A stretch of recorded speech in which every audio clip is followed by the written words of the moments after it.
నమస్తే, welcome to bell TV voice of voiceless. తెలంగాణలోనే ఎంతో ప్రతిష్టాత్మకమైనటువంటి నియోజకవర్గం నల్గొండ పార్లమెంటు నియోజకవర్గంపై అనేకమైనటువంటి ఆసక్తికరమైనటువంటి చర్చలు ఇప్పుడు తెర మీదకి వస్తూ ఉన్నాయి. సుదీర్ఘకాలంగా చారిత్రాత్మక నేపథ్యం కలిగి రాష్ట్ర వ్యాప్తంగా గుర్తింపు పొందినటువంటి వ్యక్తులనే గెలిపించినటువంటి చారిత్రక నేపథ్యం ఈ నియోజకవర్గానికి ఉంది. నల్గొండ నియోజకవర్గంలో ఎంతోమంది ప్రముఖులు ఎన్నికైనటువంటి పరిస్థితి ఈ ప్రాంతానిది.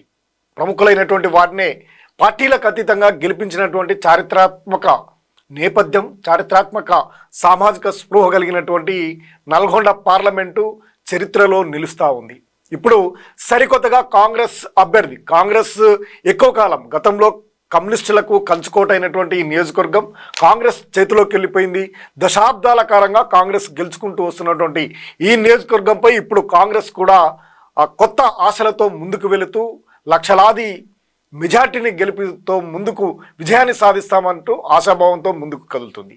కాంగ్రెస్ అభ్యర్థి రఘువీరారెడ్డికి ఇప్పుడు రహదారేనా అనే క్వశ్చన్ కూడా వస్తూ ఉంది. ఆయనకు భారీ మెజార్టీ తప్పదనే అంశం కూడా ఇప్పుడు చర్చనీయాంశంగా మారింది. అందుకు ప్రధాన పార్టీలైనటువంటి బీఆర్ఎస్ ఇటు బీజేపీ పార్టీల అభ్యర్థులను పట్టే ఇప్పుడు ఒక అంచనాకు వచ్చి వారి అభ్యర్థుల ప్రకటన రాగానే వెంటనే భారీ మెజార్టీ దిశగా రఘువీర్కు అవకాశాలు ఉన్నాయనే చర్చ జరుగుతూ ఉంది. ఇక్కడ 7 అసెంబ్లీ నియోజకవర్గాలు ఉంటే గత అసెంబ్లీ ఎన్నికల్లో 6 నియోజకవర్గాల్లో భారీ మెజార్టీ సుమారు 3 లక్షల మెజార్టీని సొంతం చేసుకున్నటువంటి కాంగ్రెస్ పార్టీకి ఈ పార్లమెంట్ ఎన్నికల్లో ఇంకా భారీగానే పెరిగే అవకాశాలు ఉందనే అంచనా కూడా జరుగుతుంది. తాజాగా బీఆర్ఎస్ అభ్యర్థి కంచర్ల కృష్ణారెడ్డిని ప్రకటించడంతో ఇప్పుడు బీఆర్ఎస్లో ఆశలు సన్నగిల్లాయి. కాంగ్రెస్లో ఇంకింత విజయంపై మరింత భరోసాను పెరిగి భారీ మెజార్టీ దిశగా ముందుకు వెళుతున్నట్టు స్పష్టంగా కనిపిస్తూ ఉంది. కాంగ్రెస్ అభ్యర్థి అయినటువంటి రఘువీరారెడ్డి ప్రముఖ కాంగ్రెస్ నాయకుడు, సీనియర్ నేత అయినటువంటి కుందూరు జానారెడ్డి తనయుడు.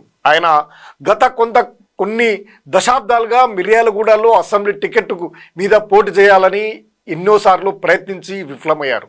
చివరికి ఇప్పుడు ఆయనకు ఈ పార్లమెంటు టికెట్ ఎటువంటి పోటీ లేకుండా ఈజీగా దక్కింది. అందుకు కారణం జానారెడ్డి తనయుడై ఉండడం, ఇక సీఎం రేవంత్ రెడ్డికి స్నేహితుడైనందున రఘువీరారెడ్డికి ఈ టికెట్ ఇవ్వడం సునాయాసంగా ముందే ప్రకటించినటువంటి అంశంగా దీన్ని పేర్కొంటున్నారు. ఇప్పుడు ఈ పరిస్థితులలో ఇక్కడ కీలకమైనటువంటి ఉత్తమ్ కుమార్ రెడ్డి, కోమటిరెడ్డిలే కీలకమైనటువంటి నాయకులు ఉండడంతో ఈ పార్లమెంటుపై కాంగ్రెస్ అంచనాలు మరింత పెరిగాయి.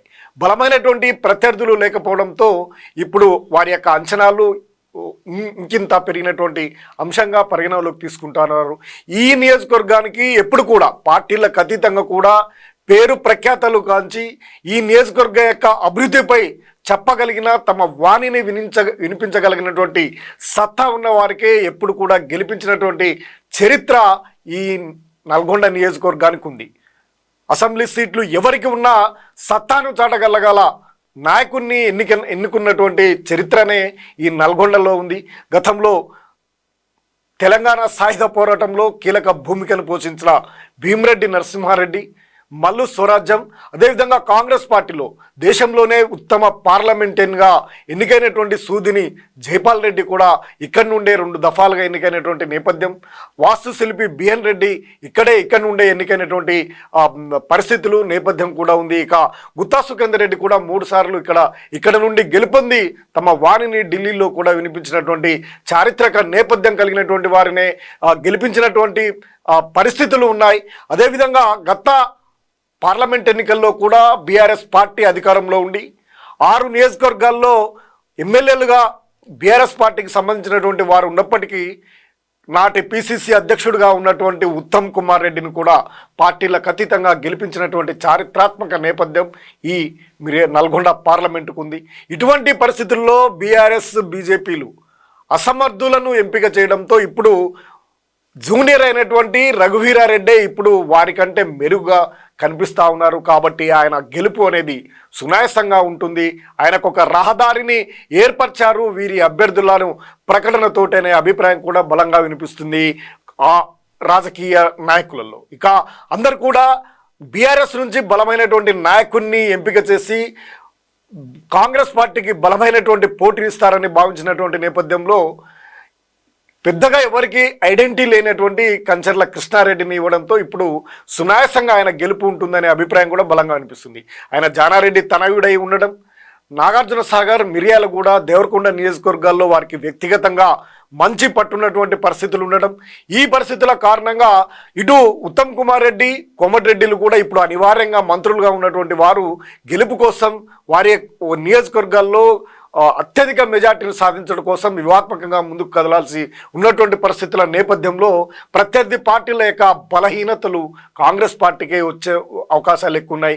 ఇక బలమైనటువంటి నాయకుడినే గెలిపించగల సామర్థ్యం, ఆ విధంగా స్పృహ కలిగినటువంటి ఈ నల్గొండ పార్లమెంటు నియోజకవర్గ ప్రజలు ఇక బలమైనటువంటి నాయకుడిగా, జానారెడ్డి తనయుడిగా, సీఎం రేవంత్ రెడ్డి స్నేహితుడిగా, ఇక్కడ వారికంటే బలవంతుడుగా రఘువీరారెడ్డి కనిపిస్తుండడంతో ఆయన గెలుపుకు అన్ని విధాలుగా సపోర్ట్ ఉందనే అభిప్రాయం కూడా వ్యక్తమవుతుంది. ఆయన గెలుపు దాదాపు 3 లక్షల పైనే ఉంటుందనే అభిప్రాయం కూడా రాజకీయ సర్కిల్లో ఇప్పుడు చక్కర్లు కొడతా ఉంది.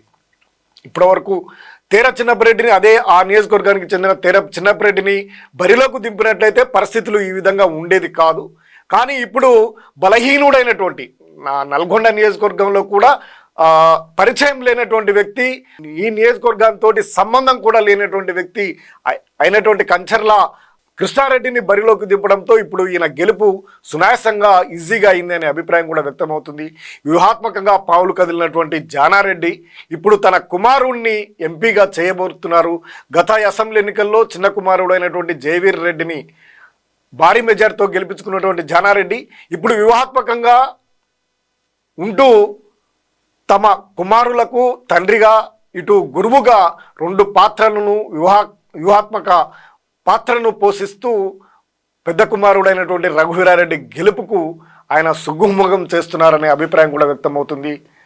ఎవరితో పెద్దగా విభేదాలు ప్రత్యక్షంగా లేనటువంటి జానారెడ్డి ఆయనపై ఆధిపత్య పోరు ఉన్నప్పటికీ వాటన్నిటిని కూడా పక్కకు పెట్టి వారితో కలిసి ముందుకు వెళ్ళడానికి ఆయన వ్యూహాత్మకంగా పాములు కదుపుతూ తన కుమారుని గెలుపు కోసం ప్రయత్నాలు చేస్తున్నటువంటి పరిస్థితులు నల్గొండ పార్లమెంట్లో చోటు చేసుకుంది. ఏది ఏమైనప్పటికీ ఈ పరిస్థితుల నేపథ్యంలో గత చారిత్రాత్మక నేపథ్యం కలిగినటువంటి నియోజకవర్గంలో వారికంటే ఎక్కువగా బలవంతుడుగా కనిపిస్తున్నటువంటి జూనియరే మొదటిసారిగా ఎన్నికల బరిలోకి దిగుతున్నటువంటి రఘువీరారెడ్డికి అనూహ్యంగా ఇప్పుడు ఆయననే జానారెడ్డి తనయుడుగా, ఇందాక మనం చెప్పుకున్నట్టు సీఎంకు స్నేహితుడైనటువంటి రఘువీరారెడ్డి పెద్ద నాయకుడిగా కనిపిస్తుండడం ఇప్పుడు సహజంగానే ప్రజల యొక్క మన్ననలు, ప్రజల యొక్క సపోర్టు, ఓటర్ల సపోర్టు దొరికే అవకాశం కూడా ఉంది.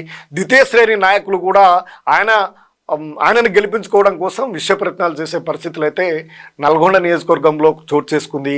బీఆర్ఎస్ యొక్క అనైక్యత, బీఆర్ఎస్ యొక్క వ్యూహాలు లేకపోవడం, ఇక్కడ ఒక సూర్యాపేట మినహా ఈసారి సూర్యాపేటలో కూడా కాంగ్రెస్కే భారీ మెజార్టీ వస్తుందనే ఒక అంచనా కూడా జరుగుతుంది. మాజీ మంత్రి జగదీశ్వర్ రెడ్డి అక్కడ ఉన్నప్పటికీ ఈసారి పటేల్ రమేష్ రెడ్డికి కార్పొరేషన్ పదవి ఇవ్వడం, అదేవిధంగా చిరకాల మిత్రుడైనటువంటి దామోదర్ రెడ్డి కూడా జానారెడ్డి తనయుడైనటువంటి రఘువీరారెడ్డి గెలుపు కోసం విశిష్టమైనటువంటి కృషి కూడా చేసే అవకాశం ఉండడం, మంత్రులైనటువంటి ఉత్తమ్ కుమార్ రెడ్డి ఇప్పటికే ఈ నియోజకవర్గ ఇన్ఛార్జిగా ఉన్నటువంటి ఉత్తమ్ కుమార్ రెడ్డి ఇప్పటికి ఈ నెల 28న భారీగా సమీకరణ చేసి వ్యూహాత్మకంగా బూత్ కమిటీలు, ముఖ్యమైనటువంటి నేతలతో మఠంపల్లిలో భారీగా సమావేశాన్ని ఏర్పాటు చేసి వ్యూహాత్మక సన్నాహక సమావేశాన్ని కూడా ఏర్పాటు చేసి భారీ విజయం దిశగా ముందుకు పోవడానికి వ్యూహాత్మకంగా పావులు కదుపుతున్నటువంటి పరిస్థితులలో ఇక జానారెడ్డి తనయుడు రఘువీరారెడ్డి యొక్క గెలుపు సునాయాసంగా ఉంటుంది. ఆయనకు గెలుపుకు ఒక రహదారిగా మారింది. అందుకు ప్రధానంగా ప్రతిపక్షాలైనటువంటి బీజేపీ, బీఆర్ఎస్ అభ్యర్థులే కారణం అనే అభిప్రాయం కూడా రాజకీయ వర్గాల్లో ఆసక్తికరమైనటువంటి చర్చ అయితే జరుగుతూ ఉంది. ఇటువంటి పరిస్థితుల నేపథ్యంలో మరి ఎంత మెజార్టీతో రఘువీరారెడ్డి గెలుపొందుతారు, మరి ఏ విధంగా ఇంకా రానున్నటువంటి రోజులలో పరిస్థితులు మారుతాయా, అభ్యర్థుల మార్పు ఏమైనా ఉంటుందా, ఇప్పటికే గ్రహించినటువంటి ప్రతిపక్షాలు అటువంటి సన్నాహకాలు ఏమైనా చేయగలరా, లేదా భారీ మెజార్టీ దిశగా కాంగ్రెస్ అభ్యర్థి రఘువీరారెడ్డి ముందుకు దూసుకుపోతారా, మరి కొద్ది రోజుల్లో వేచి చూద్దాం. ఇంతవరకు చూస్తూనే ఉండండి bill TV, voice of voiceless. నమస్తే.